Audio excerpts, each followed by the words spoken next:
മകളെ, ജെറുസലേം വചന കൂടാരത്തിൽ നിന്നും ധാരാളം പേര് വരുന്നത് ഞാൻ കാണുന്നുണ്ട്. വചനമാണ് നമ്മുടെ ജീവിതത്തിൽ അത്ഭുതങ്ങൾ പ്രവർത്തിക്കുന്നത്. ദൈവത്തിന്റെ കൃപ നമുക്ക് ആവശ്യമുണ്ടോ? ദൈവവചനം നമ്മൾ കേൾക്കണം, ധ്യാനിക്കണം, പ്രാർത്ഥിക്കണം. മാതാവ് ദൈവ കൃപ നിറഞ്ഞവളായത് ഹൃദയത്തിൽ വചനം ധ്യാനിച്ചതുകൊണ്ടാണ്. അവരോട് കർത്താവിന് എന്തൊരു സ്നേഹമാണെന്നറിയാമോ? ഇതാ കർത്താവിന്റെ വചനം നമ്മിലേക്ക് വരികയാണ്. റോമക്കാർക്ക് എഴുതിയ ലേഖനം 1-ാം അധ്യായം 8-ാം വാക്യം. നിങ്ങളുടെ വിശ്വാസം ഭൂമിയിൽ എല്ലായിടത്തും പ്രകീർത്തിക്കപ്പെടുന്നതിനാൽ നിങ്ങൾ എല്ലാവർക്കും വേണ്ടി ആദ്യമേ ഞാൻ ക്രിസ്തു വഴി എൻ്റെ ദൈവത്തിന് നന്ദി പറയുന്നു. പൗലോസിയുടെ വാക്ക് കേട്ടില്ലേ? വിശ്വാസം എന്നത് പ്രത്യാശയുടെ അടിവേരാണ്.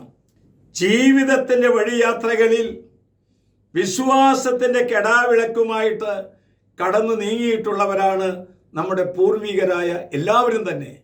അബ്രാഹവും മോശയും പ്രവാചകന്മാരും അവരെല്ലാവരും ഈ വിശ്വാസത്തിൻ്റെ വിളക്ക് തെളിച്ചുകൊണ്ടാണ് നീങ്ങിയത്. വിശ്വസിക്കുന്നവർക്കാണ്, വിശ്വാസത്തോടുകൂടി പ്രാർത്ഥിക്കുന്നവർക്കാണ് അനുഗ്രഹങ്ങളും കൃപകളും കിട്ടുക. വിശ്വാസത്തോടെ സേവനം ചെയ്യുക, വിശ്വാസത്തോടെ വചനം പ്രഘോഷിക്കുക, അവിടെ അത്ഭുതം നടക്കും. ഇതാ മാതാവിൻ്റെ സ്തോത്രഗീതവുമായി ഒരു കൊച്ചുമകൾ നിന്റെ മുമ്പിലേക്ക് കടന്നു വരുന്നു. ആ മകളെ ഒന്ന് ശ്രദ്ധിക്കൂ.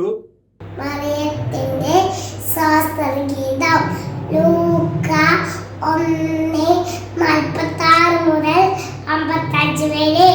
എൻ്റെ ആത്മാവ് കർത്താവിനെ മഹത്വപ്പെടുത്തുന്നു.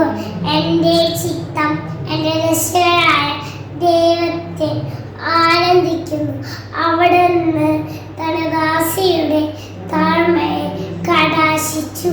ഇപ്പോൾ മുതൽ സകല തലമുറകളും എന്നെ ഭാഗ്യവതി എന്ന് പ്രകീർത്തിക്കും.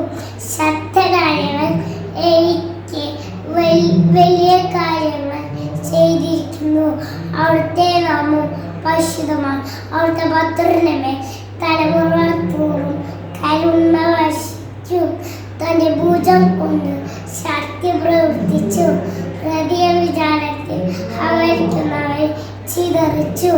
ശക്തന്മാരെ സിംഹാസനത്തിൽ നിന്ന് മറച്ചിട്ടു. എളിയവരെ ഉയർത്തി. വിശക്കുന്നവരെ വിശിഷ്ട വിഭവം കൊണ്ട് സമർത്ഥരാക്കി. സമ്പന്നരെ വെറും കൈയോടെ പറഞ്ഞയച്ചു. തന്റെ കാരുണ്യം അനുസരിച്ചുകൊണ്ട് അവിടുത്തെ ദാസനായ ഇസ്രായേലിനെ സഹായിച്ചു. നമ്മുടെ പിതാവായ അബ്രാഹത്തോടും അവൻ സന്ധികളോടും എന്നേക്കുന്ന